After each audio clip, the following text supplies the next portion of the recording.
YCP పాలనతో విసుగు చెందిన వారంతా టీడీపీలోకి వస్తున్నారని మాజీ మంత్రి కొండ్రు మురళి అన్నారు. సోమవారం విశాఖ జిల్లా తెలుగుదేశం పార్టీ కార్యాలయంలో మాజీ మంత్రి కొండ్రు మురళీమోహన్, జిల్లా తెలుగుదేశం పార్టీ అధ్యక్షులు పల్లా శ్రీనివాసరావు, దక్షిణ నియోజకవర్గ తెలుగుదేశం పార్టీ ఇన్ఛార్జ్ గండి బాబ్జీ సమక్షంలో విశాఖలో స్థిరపడిన రాజాం నియోజకవర్గానికి చెందిన 60 కుటుంబాలు టీడీపీలో చేరాయి.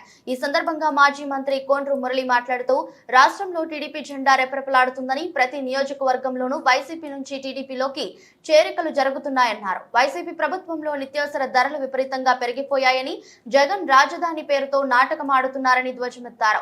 జగన్ ఉత్తరాంధ్రకు తీరని అన్యాయం చేశారన్నారు. స్టీల్ ప్లాంట్ ప్రైవేటీకరణ అవుతుంటే జగన్ ఇంట్లో పడుకుంటున్నారని అన్నారు. రానున్న ఎన్నికల్లో ఉత్తరాంధ్రలోని 34 నియోజకవర్గాలలో టీడీపీ జెండా ఎగురవేస్తామని, వైసీపీ సింగిల్ డిజిట్ కే పరిమితమవుతుందని ధీమా వ్యక్తం చేశారు.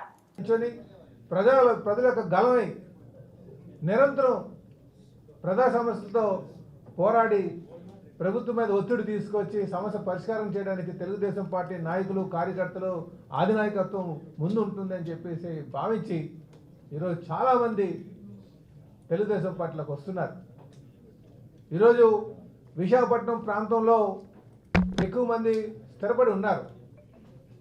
ఈరోజు మాకు రాజాం నియోజకవర్గం, రేగిడి మండలం నుంచి అనేక మంది వైసీపీ కార్యకర్తలు ఎవరైతే ఇక్కడ విశాఖపట్నం స్థిరపడ్డారో, మా మాజీ మంత్రివర్యులు రాజాం నియోజకవర్గం ఇన్ఛార్జ్ అయినటువంటి మా కొండ్రు మురళి గారు నియోజకవర్గం సంబంధించినటువంటి వారు, ఈ నాయకులు ఇక్కడ ఈరోజు పార్టీలో చేరడానికి రావడం జరిగింది.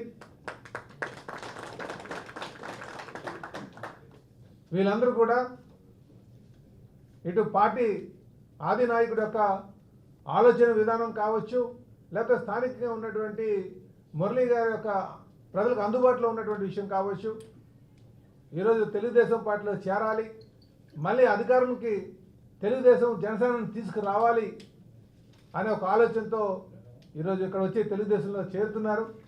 వారికి ఈ సందర్భంగా మనస్ఫూర్తిగా మేము మురళీ గారి తరఫున, పార్టీ తరఫున మేము వారికి స్వాగతం పలుకుతూ, రేపు మనం ఈ దుర్మార్గపు పాలనని ఏదైతే వైసీపీ పాలన ఉందో, జగన్మోహన్ రెడ్డి గారి యొక్క ధనదాహం ఉందో, ఏదైతే ప్రజా వ్యతిరేక విధానం ఉందో, వాటిపైన పోరాటం చేసి 2024 ఎలక్షన్లో తెలుగుదేశం పార్టీ తెలుగుదేశం జనసేన అధికారం తేడానికి కృషి చేయాలని మేము వారు కోరుతూ, మరి ఈరోజు వారికి మరొక మారు మేము స్వాగతం పలుకుతున్నాం తెలుగుదేశం పార్టీలోకి.